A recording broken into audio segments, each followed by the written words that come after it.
Speedkiller.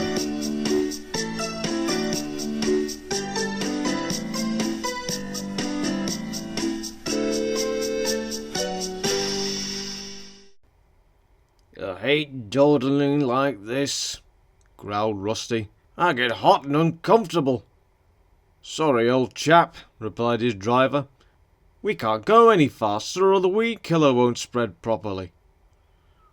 Rusty knew this, but he still itched to go quicker.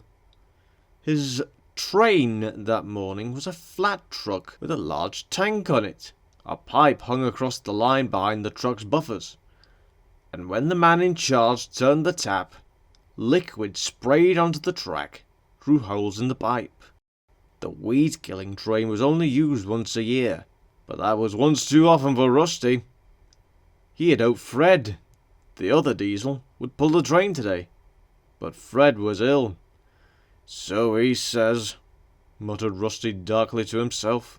It was a holiday weekend. The thin controller had expected plenty of visitors, but even he was surprised at the number who came. It was Rheneas' turn to take the first train, and he happily pulled the empty coaches to the station.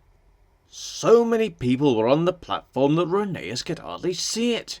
Phew, he puffed. How are all this lot going to get on the train? Will you go back for another carriage, please? Asked the thin controller. I'm arranging an extra train later in the day. The time spent fetching the carriage made Rheneas late. He hated being late, but he knew that today it wasn't his fault. Hurry, hurry, hurry, panted, trying to make up for lost time.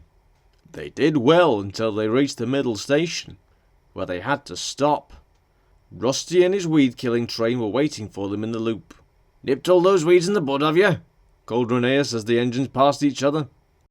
Beyond the middle station, the line rises steeply for a short way, so that it can cross a stream.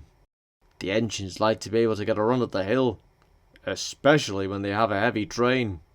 Today, Rheneas had to pass, very carefully, some hedge cutters working at the foot of the hill. This meant that he couldn't get a proper run at it. He struggled hard, but soon his wheels began to slip. Halfway up, he slithered to a halt. My wheels won't grip, he complained. The fireman got down. The rails feel greasy, he said. It must be Rusty's weed killer. And the extra coach doesn't help either. Bother that Rusty, said Rheneas. It's not weed killer he's using, it's speed killer. Never mind, comforted the driver. We'll go back to the bottom and put plenty of sand on the rails. That should do it. The guard told the passengers what was planned, and Rheneas gently backed his train to where the hedge cutters were working.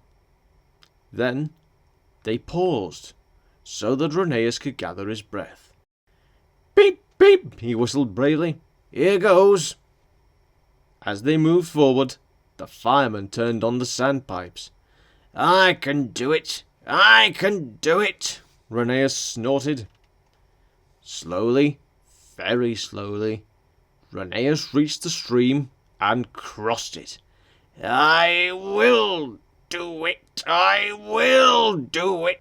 I have done it. Rheneas panted as the coaches crept after him across the bridge. Well done, Rheneas, said his driver. Now let's make up for lost time. They did their best, but the passengers only had a little while to admire the lake at the top station. They didn't mind. They said they had enjoyed the brave way Rheneas had got them up the hill.